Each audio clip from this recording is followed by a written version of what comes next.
Moto Nana Eats. What's up mga kanomnoms? Another day, another vlog, another food review. So saan ba tayo pupunta? Tayo ay pupunta sa Ermitaño. Ermitaño. Naintindihan nyo ba yun?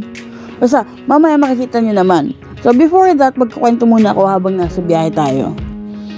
So mga kanomnoms, nung narinig ko yung Ermitaño, naalala ko yung Ermitaño na barangay sa May San Juan. Yan. Kasi, hindi naman ako born in San Juan, pero I was raised in San Juan. Yan. Kasi alam ko malapit din dyan nakatira yung ex ko na taga Ermitaño. Anyway, yon. Lumipad ang aming team at napag-alaman, joke lang.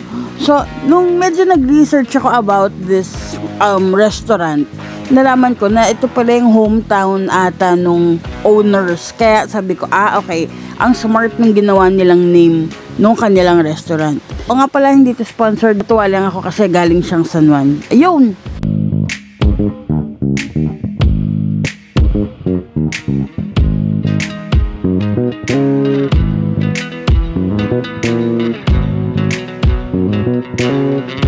Moto Nana Eats. Mga kanomnoms, we're here. Nandito tayo sa Ermitaño ngayon. Wala pa naman umaakyat na waiter. We're waiting actually. Tapos sumilip ako sa baba kasi nandito tayo sa second floor sa Alfresco Dine-In. Apparently pala, sarado pala yung mga second floor nila kasi lahat ng server nasa baba. Pero napayagan naman tayo na pumanik dito sa second floor. So, ayun. Kaya pala, we were waiting. Walang pumapanik kasi lahat talaga nasa bababa lang. Pero it's okay. So, let's just wait for the food. Hopefully, it's good. Ay, ang bongga nyo. Amazing. Thank you, ate. Crispy kangkong, 119 pesos. Nabawasan ko na yan.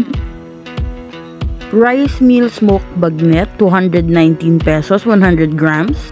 Smoked pork sinigang solo, 299 pesos, 100 grams.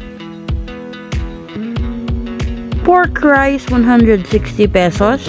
And beef rice, 180 pesos.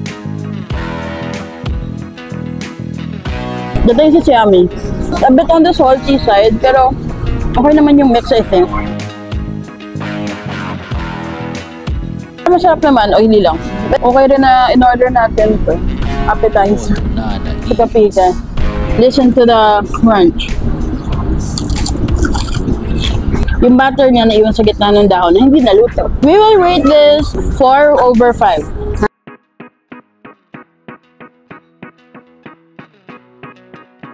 Yung parang masarap na sinigang nila.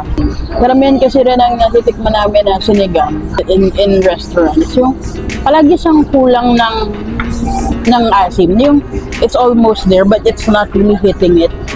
Maka naman sa sinigang nila, 3 pirasong medyo malalaking pork. Marami rin namang gulay, tsaka maraming sabaw. Actually, malaki siya. Pero this is just a solo order. Hindi rin naman siya ganun ka-expensive. Let's try the pork and the sinigang. Ang lambot. Uy, ang sarap. Masarap yung pork sa sinigang. Natakawang ba, direct?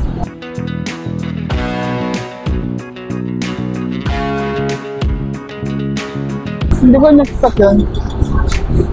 It melts in the mouth. Seryoso. Nagulat ako. Hindi ko na-expect. Uy, sarap.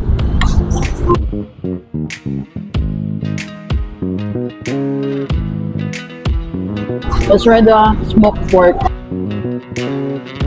Moto Nana Eats.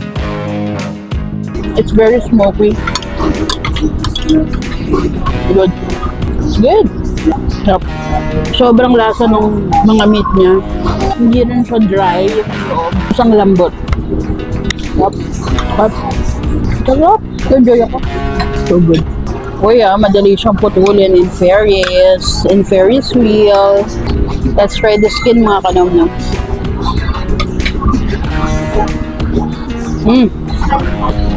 Crunchy. Crunchy charon. Moto Nana Eats. Malambot pa rin yung baboy. Medyo moist pa rin. Sarili nilang version siguro ito ng gravy. Pero okay siya, yung pagkachicharon niya. Pero mas gusto ko yung mga smoke. So mga namnams, we will rate the sinigang 4/5.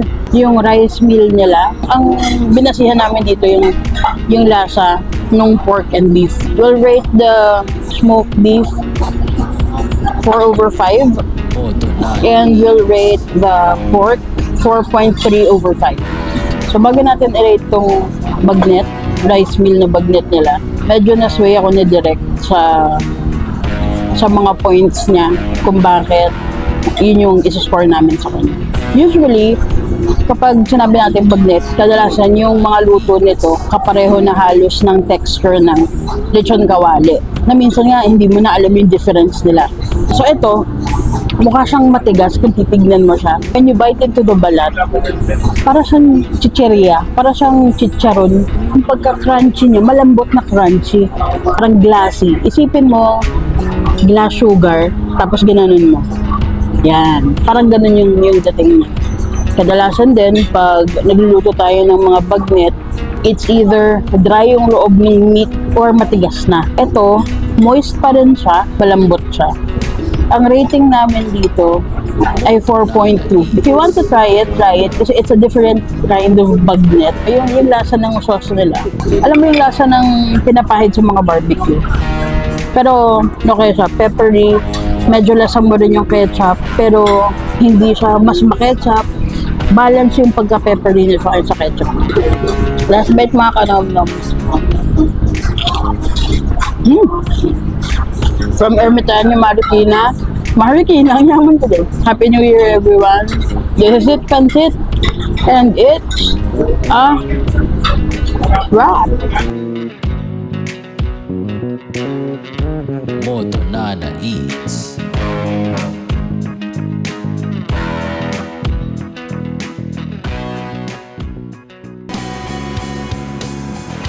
Moto Nana Eats.